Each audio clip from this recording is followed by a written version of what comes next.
লোকজন যাবে না, এখান থেকে লোকজন যাচ্ছে তার পিছিয়ে যায়। এই গেটটা ছেড়ে দে, পরের গেটটাতে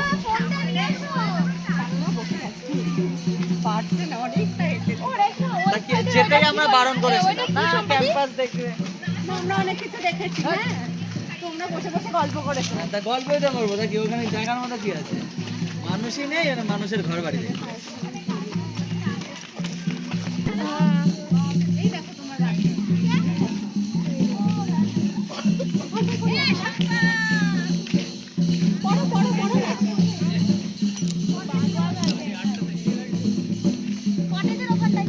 যা ফোনটা নিয়ে আসি। এই দাঁড়া দাঁড়া, তোদের একটা ফটো তুলে দিই। টাকা চশমাটা পরতে বল।